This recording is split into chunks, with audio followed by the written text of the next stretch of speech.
Om Swastiastu, kembali lagi di channel Santi Dharma Chandra. Saat ini Santi masih berada di Banyuwangi. Jadi ini adalah di Gunung Raung ya. Dan kita bisa lihat di sini masih banyak pohon-pohon pinus yang memang sangat cukup rindang. Tapi kalau untuk di sini nanti kita bisa ungkap untuk sisi misterinya apa saja yang ada di Gunung Raung ini. Seperti itu ya. Baiklah, jangan kemana-mana, tetap stay on di channel YouTube kesayangan kita semua, Santi Dharma Chandra. Bang bang musrahino srengenge muncul sunar sumambu. Nah baiklah, tadi Santi sudah memasuki untuk area masuk di Gunung Raungnya. Nah kita bisa lihat di sini banyak sekali untuk pohon-pohon pinus sehingga menciptakan suasana yang sangat sejuk sekali dan sangat dingin juga sih di sini aslinya. Nah buat teman-teman nih, apa sih Kak Santi, energi apa yang Kak Santi rasakan di sini? Nah kalau kita bisa memasuki untuk di sana, untuk yang Santi rasakan itu semacam kayak pintu dimensi hal skala kita dan memasuki ke skala, yaitu bagaimana kehidupan beliau-beliau yang ada di sini seperti itu. Dan ini energinya cukup kuat sekali.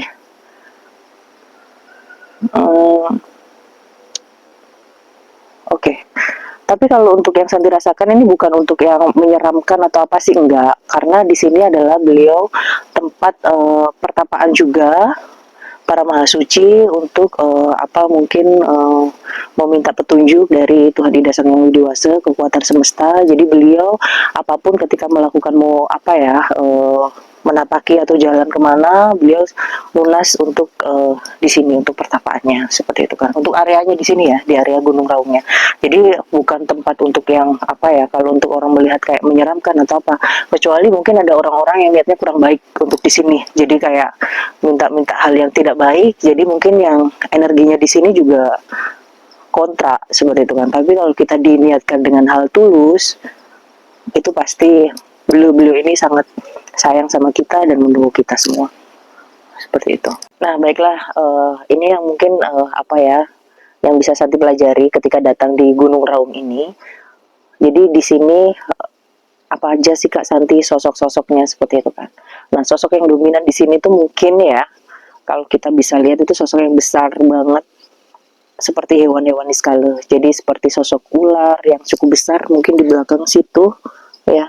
Terus untuk yang sosok macan mungkin ya, macan itu di situ. Jadi beliau ini sebagai pelindung untuk di sini, untuk menjaga kawasan di sini. Itu yang cukup yang Santi rasakan sih di sini. Cuma kalau malam lebih enak kalau untuk di sini ya. Jadi lebih vibes-nya itu lebih dapat. Jadi kalau buat teman-teman ingin melepaskan hal-hal yang energi negatif dalam badan, nanti bisa datang di sini, karena di sini juga sebagai pusat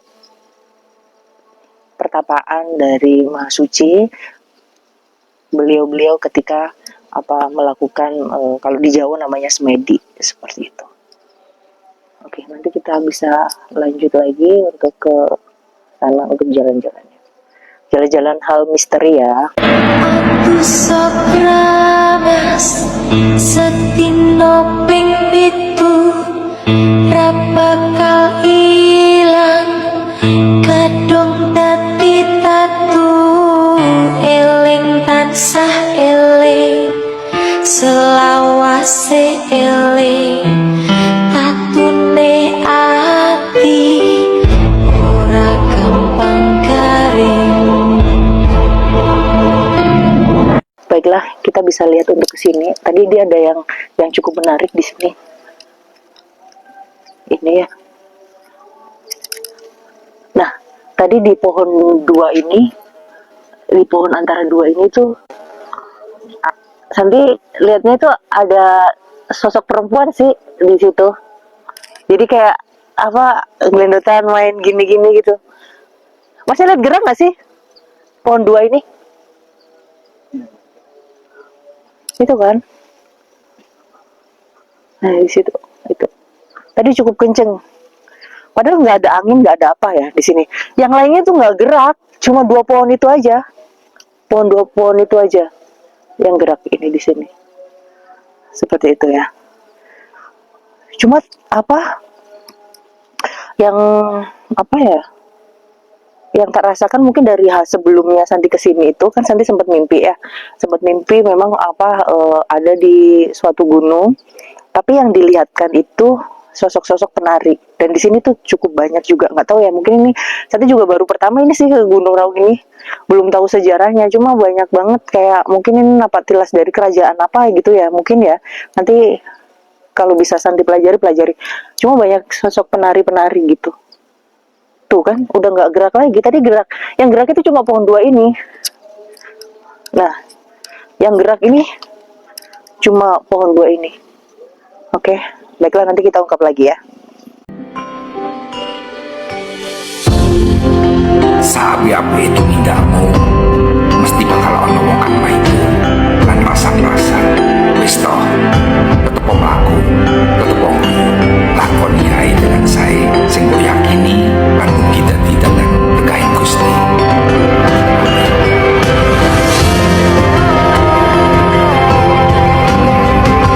Om Swastiastu. Kembali lagi di channel Santi Dharma Chandra Astunggara. Saat ini Santi berada di Gunung Raung, tepatnya ada di pertirtaan. Nah, di samping Santinya adalah beliau yang memang asli dari sini, Hindu Jawa banget dengan kostum khas hitam-hitam. Swastiastu, Mas. Nah, boleh diperkenalkan di channel Santi Dharma Chandra untuk nama lengkapnya nih, biar kita semakin akrab nih, karena Santi harus nangkil di Pulau Jawa, terutama di Banyuwangi, seperti itu. Om Swastiastu. Nama saya Made Kawit, yang berasal dari asli Gunung Raung Sini, kelahiran Gunung Raung Sini, dari kakek, nenek, dan keluarga semuanya kelahiran dari Gunung Raung Sini. Oh, dari asli di sini. Ya. Tapi namanya Made Kawit. Made Kawit itu ada sejarahnya. Memang gitu? Made itu memang tidak ada darah Bali, dan memang asli Jawa, tetapi Hindunya Hindu Jawa. Yang sama sekali tidak ada keturunan darah Bali. Memang orang tua saya dulu seorang, ya boleh dikatakan pengisir dulu, jadi mengadopsi karena sudah cinta kepada Hindu, cinta kepada leluhur, jadi itu nama kebali-balian. Oh iya. Itu dipakai gitu. Tapi kan antara Jawa dan Bali itu kan udah sebagai satu jalur leluhur kita Nusantara kan, jadi nggak apa-apa lah Mas. Makanya Mas aja ya, biar lebih Jawa banget. Karena udah kostumnya udah hitam-hitam nih, karena khas untuk di Jawa itu hitam-hitam ya, seperti itu. Mas, ini kan luar biasa ya, vibes yang Santi rasakan, terutama yang ada di Gunung Raung ini, gitu kan. Ini udah 2 hari ya Santi untuk kesini, tadi udah jalan tadi ke sana. Mungkin ini yang tak tanyakan sebelum Santi ke sini, yang di area sini tuh, Santi kan sempat nginep di tempat lain ya. Nah, kebiasaannya Santi sebelum menapaki di tempat lain gitu kan, sudah dikasih gambaran sama beliau ya, akhirnya ditunjukinlah sebuah gunung, yaitu di Gunung Raung ini. Terus tapi yang dominan waktu itu banyak mungkin ada hubungannya dengan kerajaan, coba Santi nggak tahu kerajaan apa, karena kan di Banyuwangi di Gunung Raung ini kan baru first time di Gunung Raung ini. Banyak dari kerajaan, terus diliatin lah sosok perempuan dan banyak penari-penarinya seperti itu. Nah, sebenarnya kalau untuk dari sejarahnya sendiri di Gunung Raung ini ada hubungannya nggak sih dengan kerajaan gitu? Sebenarnya jauh dari sebelum zaman kerajaan, jauh sebelum zaman kerajaan, memang itu di sini adalah petilasan tempat beryoga atau bermeditasi. Salah satu Maharsi itu yang namanya Maharsi Markandeya, yang ada hubungannya dengan Pulau Jawa, khususnya di Gunung Raung ini dengan di Pulau Bali. Itu sebelum jauh dari zaman kerajaan. Nah, beliau ini sosok apa, dari mana gitu sejarahnya? Beliau sebenarnya yang kami yakini dari leluhur kami, beliau itu adalah seorang Maharsi yang datangnya dari India, dan kemudian beliau berdharma yatra itu ke Jawa Tengah, itu di Dieng, di Gunung Dieng. Oh, di Jawa Tengah, di Dieng. Iya. Terus beliau melanjutkan perjalanan dharma yatranya itu ke Gunung Raung, ke Gunung Raung sini. Banyuwangi sini ya. Oke. Setelah itu beliau di sini beryoga, melaksanakan meditasi, memohon petunjuk, dan senantiasa beliau untuk memberikan vibrasi yang luar biasa di Gunung Raung ini. Dan pada suatu saat beliau beryoga, beliau diberikan petunjuk. Petunjuknya gimana? Petunjuknya saat itu beliau diberikan petunjuk saat pertama beryoga bersama dia atau bermeditasi. Saat itu beliau diberikan petunjuk sinar yang muncul dari arah timur, Bali. Nah, saat itu belum yang namanya Pulau Bali belum muncul, namanya Pulau Panjang. Pulau Panjang. Nah, kami yakini dalam sejarah itu adalah Pulau Panjang. Nah, Pulau Panjang itu nampak di dalam saat beliau melaksanakan yoga samadhi. Yoga samadhi. Jadi beliau diberikan munculnya kilatan yang luar biasa sehingga terlihat itu adalah Pulau Panjang. Dan Pulau Panjang itu tidak lain adalah Pulau Bali itu sendiri. Oke. Nah, seperti itu. Oh, berarti sebelum zaman kerajaan itu udah memasuki zaman-zaman Maharsi ya, untuk zaman dulu, apa yang kita yakini sebagai beliau pembawa pesan dari Tuhan Ida Sang Hyang Widi Wase yang memang untuk bermanfaat bagi umat sedharma kita, dan memang sangat relevan sampai sekarang seperti itu kan. Dan mungkin generasi muda kita juga harus lebih mengenal sosok-sosok beliau Mahasuci yang memang kita bisa kayak meniru semangatnya beliau sebagai konsistensi di jalan dharma seperti itu. Nah, ini yang menarik tadi. Berarti di sini benar ya untuk sosok pertapa Mahasuci untuk di sini, dan memang mungkin pengikutnya beliau juga cukup banyak ya kan. Cuma jumlahnya ratusan, totalnya berapa juga saat ini masih belum tahu. Mungkin masnya juga yang lebih paham akan hal itu. Kita ulas lagi nih untuk memasuki ke depan lagi tentang kerajaan tadi, karena yang kuat yang nanti mungkin yang dimensi yang saya lihat itu dari kerajaan itu gimana sih Mas? Melewati dari zaman sebelum kerajaan yang saya sampaikan bahwa setelah zaman itu memang ada zaman kerajaan dan raja-raja zaman itu. Salah satunya di Raja Adat Belambangan kan waktu itu kan. Belambangan itu yang khas banget di Banyuwangi ya. Oke. Nah, disitulah zaman kerajaan itu majunya salah satu kerajaan di Banyuwangi ini namanya Belambangan. Oh, Belambangan. Nah, terus? Nah, mungkin saat itu invasi daripada penjajahan, penjajahan zaman Belanda. Nah, kemudian ada perang, Nah, raja dan pengikutnya, nah itu sebagian itu karena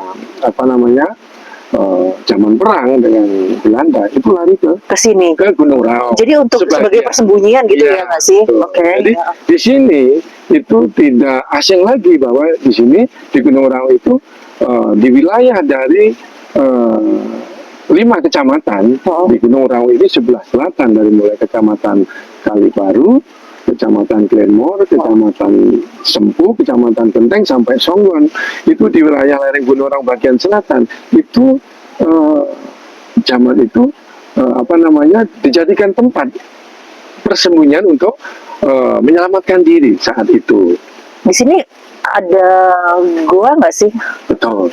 Ada gua ya? Betul. Oh iya, jadi tapi nanti belum ke sana sih, cuma itu sih mungkin ya karena ya udah itu. Ya, nah, betul.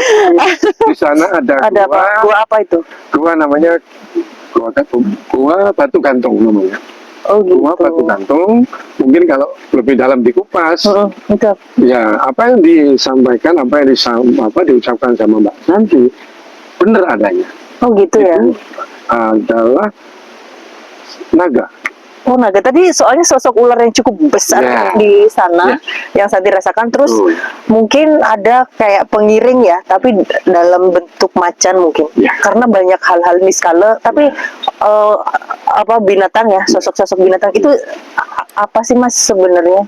Ya sebenarnya di wilayah lereng Gunung Raung ini kan zaman itu kan memang salah satu tempat untuk orang melakukan yoga.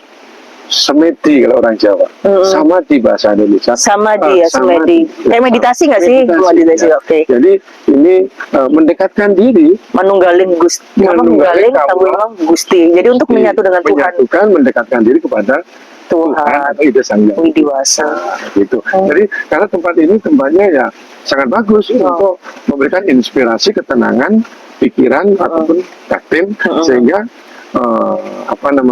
lebih cepat untuk berkonsentrasi untuk menuju ke alam yang lebih keheningan dan ketenangan. Tapi ya rumor-rumornya nih kalau di kalangan yang mungkin di masyarakat lain juga di Banyuwangi itu angker banget, kayak misteri banget gitu kan. Tapi yang maksudnya mungkin yang dimaksud itu kayak misteri horor atau kayak gimana. Tapi yang saya dirasakan itu memang di sini itu kawasan suci sih Mas. Ya memang sih vibes-nya itu luar biasa. Nah kalau kita naik ke atas tadi itu mungkin yang saya dirasakan itu ada sebuah sosok bukan suatu sosok, sebuah pintu dimensi. Mungkin kalau memang orang yang sudah udah mensucikan diri ya kan, udah benar-benar hidupnya tidak ada kepentingan duniawi. Ya mungkin bisa juga untuk menembus seperti itu. Cuma kan Santi masih terhalang. Santi masih belum siapa-siapa gitu kan. Cuma masih energinya di sini. Gitu. Kayak magnetnya itu ada di situ gitu kan. Nah, apa juga nih Mas, kenapa sih kok dibangun sampai ke pertirtaan seperti ini gitu kan? Manfaatnya apa? Atau apa puisi apa? Atau bagaimana gitu? Sebenarnya di sini ini dulu tidak ada yang namanya bangunan yang saat ini seperti saat ini. Oke. Ya, dulu ini di sini ini hanya sumber itu mata air. Sumber itu mata air kayak beji kali ya kalau di Bali. Ini sumber gitu, Oke. atau mata air saja. Dan tidak ada bangunan yang secantik ini. Iya, ini asli banget gitu kan. Nggak Ini jauh dari kesan horor deh. Di sini ini dulu ya hutan dan pinggir hutan. Oke. Pinggiran hutan dan pinggir hutan tidak ada bangunan apapun ya seperti ini alami. Jadi waktu itu saya masih kecil ya ini alami sekali. Yang ada namanya sumber itu ya mata air, namanya sumber urip itu aja. Oh, sumber kehidupan ya, sumber urip. Jadi, setelah perkembangan zaman, jadi ada para pemuda atau yang berkunjung di sini merasakan vibrasi yang luar biasa, terutama saudara-saudara kita yang dari Jawa juga dari Bali datang di sini Untuk nangkil lah. untuk saat itu masih alami sekali, tidak ada bangunan apa-apa, hanya satu sumber yang namanya sumber urip. Mereka katakan itu keyakinan mereka yang datang di sini itu untuk bisa mengobati sesuatu yang mungkin tidak bisa terobati secara niskala. Gitu. Oh gitu ya, seperti itu. Wah, luar biasa memang ya. Jadi kalau kita untuk ingin mendalami spiritual atau bagaimana kita mengenal leluhur kita nggak usah jauh-jauh ke luar negeri. Di Indonesia tuh banyak banget. Tadi nih di pohon pinus udah berasa di Eropa. Ya kan? Karena Santi suka nonton film Twilight, jadi kok kayak gini. Jadi kan Santi lah imajinasi anak muda itu pasti kayak gitu Mas. Nah, ada nggak sih kayak kalau di tempat-tempat kawasan suci ini ada nggak sih kayak pantangan-pantangan mungkin yang lagi cuntake atau kayak gimana atau lagi apa gitu? Mas jelasin deh. Sebenarnya pantangan-pantangan ini adalah sangat manusiawi sekali. Sangat manusiawi yang artinya segala sesuatu apapun atau dimanapun, bukan di sini saja, kita memasuki kawasan suci, kita harus menjaga etika. Etika untuk berbicara, bagaimana yang boleh dan tidak boleh. Etika itu tingkah laku. tingkah laku dan etika apa namanya itu apa yang boleh disampaikan atau yang tidak boleh disampaikan. Etikanya esensinya adalah tiga itu sebenarnya. Dan bagaimana kita berucap di tempat suci, kita berbuat di tempat suci dan berpikir di tempat suci. Jadi kayak parusuda ya kalau di ajaran agama Hindu ya, seperti itu. Istilahnya. Oke. Iya sih. Sosok naganya kayaknya ada permatanya itu di kepalanya ya. Ya, apa yang Mbak Santi lihat, ya memang itu ada. Jadi seperti itu luar biasa sih, ya ampun Mas. Jadi pesan-pesannya nih buat Mas Made untuk, jadi unik banget ya manggil Mas tapi ada nama Balinya gitu. Jadi Mas, ini berarti untuk pesan-pesannya kepada anak-anak muda agar bisa mencintai budaya leluhur Nusantara. Apalagi Mas Made dari kemarin tak lihat itu pakai belangkon, ya pakai baju khas dari Jawa banget. Apakah anak muda takutnya aduh, kenapa sih pakai baju gitu, takut norak, takut ini gitu. Pesannya gimana agar kita percaya diri? Santi pede-pede aja pakai kebaya gitu. Gimana? Begini, saya secara pribadi dulu, ini apa? Ini adalah salah satu identitas. Oh, identitas. Identitas bahwa siapapun kalau tidak punya identitas itu siapa Anda? Oh, gitu ya. Siapa Mbak Santi? Tidak punya identitas. Jati diri berarti ya. Jati diri, betul. Oke. Ini adalah salah satu identitas kita. Jadi inilah Nusantara. Inilah Nusantara bahwa apa saya tidak malu mengapa saya berpakaian seperti ini dari sehari-hari, mungkin dari ada upacara, ada kegiatan apapun tidak malu. Ini justru saya bangga. Kenapa bangga? Saya berusaha untuk bisa mempertahankan budaya para leluhur yang diwariskan kepada generasi muda. Kenapa saya harus malu? Ini adalah sebenarnya adalah warisan budaya yang adiluhung. Adiluhung itu apa? Adiluhung itu yang sangat luar biasa. Oh gitu. Jadi para leluhur. Nah, jadi apa yang sudah diwariskan, yang sudah dicetuskan oleh para leluhur kita, seyogyanya para generasi muda itu untuk mempertahankan. Justru nanti beliau leluhur itu akan menjadi bangga dengan anak cucunya. Nah, harapan seperti itu. Jadi anak muda siapapun dimanapun berada, jadi harus mempertahankan adat budaya Nusantara di mana berada, di mana bertempat tinggal. Karena ini adalah apa Nusantara, Bhinneka Tunggal Ika tetapi tetap satu. Iya. Nah baiklah, ini satu lagi nih pertanyaan Santi yang karena Santi cukup kepo nih ya. Kenapa sih kalau di Jawa itu identik dengan hitam-hitam, Mas? Ya, begini. Kenapa itu? Dari kacamata para spiritual mempunyai pandangan yang berbeda-beda. Iya, oke. Ada yang memandang dari selatan, utara, atau barat. Kami yang ada di Gunung Raung khususnya, jadi kami tidak mau membahas tentang yang di tempat lain. Karena kami tinggal di tempat tempat suci, tempat apa yang kami yakini ini adalah utara. Utara, oke. Utara itu bagi kami umat Hindu khususnya dan di Gunung Raung ini bahwa ini adalah Wisnu dan ini adalah kalau dari apa namanya asta apa namanya itu Dewa Tanawasanga. Dewa Tanawasanga. Ini adalah arah utara. Oke. Arah utara beliau yang melingkar di sini adalah Dewa Wisnu. Dewa Wisnu. Manifestasi ide Sang Hyang Widi itu adalah Wisnu sini. Nah, bagaimana Wisnu untuk mempunyai apa namanya yang menjadi yang dipakai uniformnya ya? Uniformnya itu ya zaman sekarang ini adalah apa namanya hitam. Oh hitam. Jadi kami hitam ini bukan berarti kayak berduka gitu kan, takutnya kesannya kayak berduka gitu. Saya sampaikan bahwa mempunyai pandangan yang berbeda-beda, tetapi kami di Gunung Raung ini adalah Wisnu. Wisnu adalah manifestasi dari Sang Hyang Widi Wasa, makanya kami memakai gitu. Oh luar biasa, terima kasih Mas Made udah hadir di channel Santi Dharma Chandra. Semoga bisa bermanfaat bagi umat Sendharma. Semoga umat di Jawa lebih apa ya, lebih eling kepada leluhurnya, kepada siapa, karena Jawa ini sebagai sentral leluhur Nusantara juga gitu kan. Jadi karena banyak beliau Maharesi di sini dari Jawa juga, Ida Pedanda Sakti Baurawo juga dari Jawa, Buku Turan dari Jawa beliau, terus beliau yang dari yang di sini yang melingge Ida Sri Markandeya juga itu kan. Jadi buat teman-teman kita juga kalau mau traveling spiritual, salah satunya destinasi yang saya direkomendasikan ada di Gunung Raung seperti itu kan. Ini untuk nama desanya apa Mas? Desanya namanya Desa Wono Asih. Wono Asih, kecamatan? Desanya Desa Bumi Harjo, kecamatannya Glenmore, Kabupaten Banyuwangi. Oh, betul. Yang Wono Asih, yang apa tadi?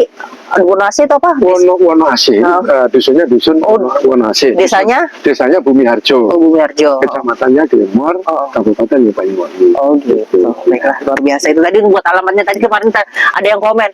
Kak Santi kirim Google Maps-nya dong. Ada ya di Google Maps, langsung ketik aja Gunung Raung langsung menuju di sini. Tanya di jalan, tanya, malu bertanya sesat di jalan tuh ya. Baiklah, terima kasih Mas Made, semoga kebaikan datang dari segala penjuru arah. Oke, mari kita tutup dengan para Mas Santi nggih. Om Santi Santi Santi Om.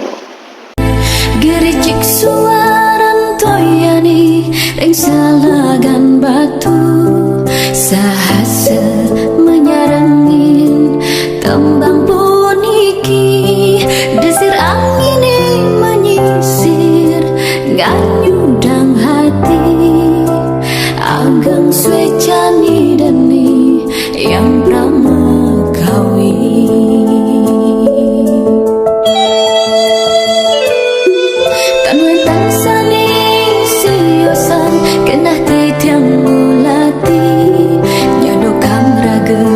Ampura bulat sarira drikiring selagan batu ganahi suci batu tirta sujati sanjiwani. Baiklah, itu tadi diskusi yang sangat menarik dengan Mas Made, dan kita juga bisa mengungkap misteri yang ada di Gunung Raung ini. Jadi buat teman-teman, kita harus bisa menghormati kepada tempat dimanapun kita berpijak seperti itu, karena hal-hal skala itu pasti berdampingan dengan kita. Jangan sampai kita berucap buruk, jangan sampai kita membuang sampah sembarangan, jangan sampai kita menggunakan tempat-tempat ini untuk hal kurang baik, karena beliau pasti yang menjaga ini pasti ada rasa untuk tidak terima untuk dilakukan hal-hal yang tidak baik. Maka dari itu kita perlu untuk menerapkan Trikaya Parisuda dalam kehidupan kita sehari-hari. Bagaimana kita berpikir suci untuk tetap positive thinking, bagaimana kita berucap baik, tidak menyakiti siapapun, tidak mencela ciptaan Tuhan, dan bagaimana kita di dalam hati kita jaga langkah kita arahkan ke jalan Dharma yang baik. Terima kasih buat penonton Santi Dharma Chandra. Semoga Santi bisa keliling Nusantara ini dan bisa berbagi pengalaman cerita kepada umat sedharma. Jangan lupa subscribe, like, dan share channel kesayangan kita, dan kita tutup dengan para Mas Santi nggih. Om Santi Santi Santi Om.